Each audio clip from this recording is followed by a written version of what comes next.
So Allah Almighty has given us beautiful instructions in this revelation. There is a verse that's repeated a lot that we should be speaking about often. And when we reconnect with this particular verse, we will realize it encompasses almost the whole of our lives. What is this verse? It is verse number 90 of Surah An-Nahl, where Allah speaks about Himself. And as a result, He wants us to learn these qualities. Inna Allah ya'muru bil adli. It is an instruction. So He's talking about Himself. What does He instruct? Allah instructs the following. So Allah speaking about what His instruction is. Now here are qualities He wants us to learn from. He wants us to obey because He is saying, this is my instruction. The first thing He says, Al-Adl. Allah instructs justice. Allah instructs that you are just. Justice at the beginning with your Maker would ensure that you worship Him alone. No one besides He who made you deserves to be worshipped. That is the highest form of justice, is to offer worship where it is belonged only, nowhere else. But by extension, justice refers to everything else to do with what is right and wrong, what is fair and balanced, judging between people. In a matter, you need to be fair, you need to fear the Almighty, and you need to be unbiased. So Allah instructs you to be just. Inna Allah ya'muru bil adli wal ihsan. He instructs you to be kind, to be good, to be kind. So that's the second in the order.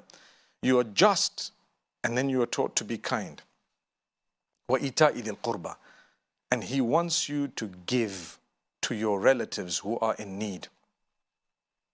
Ita'i dhil qurba doesn't mention the need. It just mentions giving the relatives. But what's understood is, yes, exchanging gifts may be one thing, but more importantly, when people related to you are in need and you have a little bit excess from what you need, Allah expects you to reach out to them and give. Don't be miserly. Why? Because Allah gave you what you have. In the first place, He wants to see, do you give others in need? And Allah Almighty thereafter says, وَيَنْهَا عَنِ الْفَحْشَاءِ وَالْمُنْكَرِ وَالْبَغِي. Allah Almighty prohibits. He has warned us through a prohibition of three things.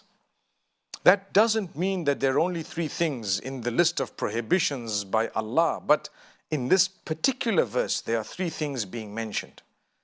وَيَنْهَا عَنِ الْفَحْشَاءِ. Allah prohibits immorality, anything immoral. We shouldn't be looking at others with an eye of belittlement, thinking that these people will never come to the right path. Perhaps their struggles, who knows? Allah knows them. And this is why Allah says, يَنْهَا عَنِ الْفَحْشَاءِ. Allah prohibits immorality of all sorts. That would include adultery, it would include pornography, it would include nudity, it would include so many other things based on the Islamic understanding. So, if a person is on a very high level of morality, he will definitely, or she will definitely achieve a sense of comfort, a sense of fulfillment, a nur or a light that comes from their face, because Allah promises you that. And they would achieve the happiness, the contentment that comes with it. May Allah subhanahu wa ta'ala grant us every goodness. So Allah says, يَنْهَا عَنِ الْفَحْشَاءِ وَالْمُنْكَرِ. Allah prohibits you from evil. Munkar, that which is evil, sinful. And al-baghi refers to crossing the limits, crossing the boundaries. Allah doesn't want you to cross the limits. He has set a boundary. Don't cross that.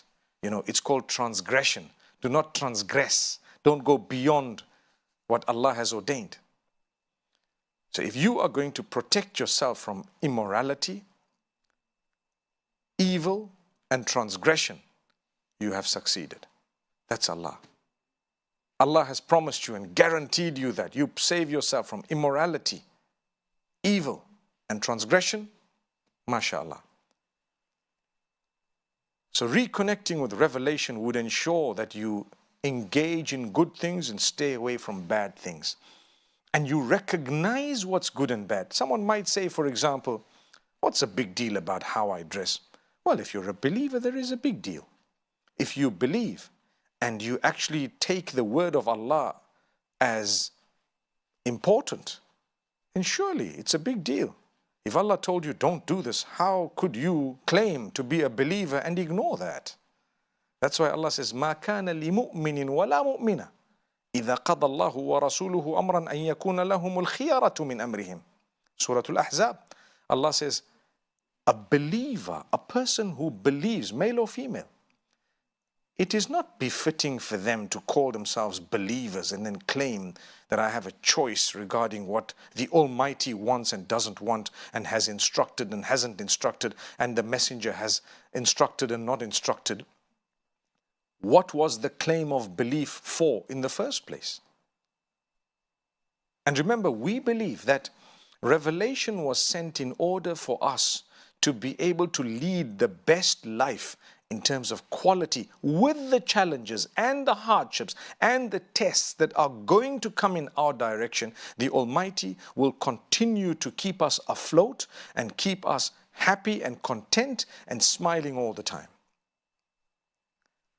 And this is why the Prophet Muhammad, peace be upon him, no matter what difficulty and hardship he went through, he always thanked Allah. It could have been worse. He was always grateful to the Almighty, and he never complained to the Almighty about the hardship that he was in.